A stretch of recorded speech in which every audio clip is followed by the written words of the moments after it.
పెద్దపల్లిలోని intermediate పరీక్ష కేంద్రాలను అదనపు కలెక్టర్ వేణు పరిశీలించారు. ఈ సందర్భంగా జిల్లా వ్యాప్తంగా 22 పరీక్ష కేంద్రాలు ఉన్నాయని అన్నారు.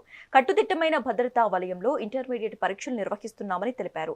పరీక్ష పాల్గొనే విద్యార్థులకు ఉచిత బస్సు సౌకర్యం కల్పించామని తెలిపారు. విద్యార్థులు ఎగ్జామ్ హాల్కు ముందే వచ్చి ప్రశాంత వాతావరణంలో ఎగ్జామ్ రాయాలని, వారికి గ్రేస్ పీరియడ్ కూడా 5 నిమిషాలు సడలింపు ఇచ్చామని అన్నారు.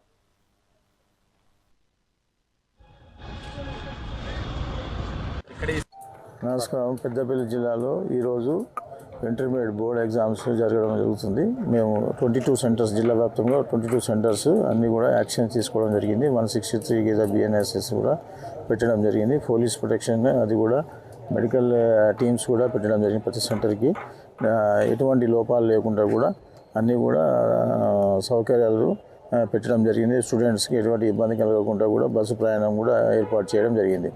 జిల్లాలో సుమారు మొత్తం ఫస్ట్ ఇయర్ వచ్చి 5,120 మంది ఫస్ట్ ఇయర్, 5,240 సెకండ్ ఇయర్. నిన్న 4,731 మంది హాజరైనారు సెకండ్ ఇయర్ పేపరు. నిన్న సెకండ్ లాంగ్వేజ్ ఉండే, ఈరోజు ఫస్ట్ లాంగ్వేజ్ ఇంగ్లీష్ ఎగ్జామ్ ఉంది కాబట్టి ఈరోజు మేము ఈ బాయ్స్ ప్రభుత్వ బాల జూనియర్ కళాశాలకు రావడం జరిగింది, చూడడం జరిగింది. అంత పీస్ఫుల్గా ఎగ్జామ్ జరుగుతుందని మేము నిర్ధారించుకొని చూసి వెళ్ళిపోతున్నాం. నమస్కారం.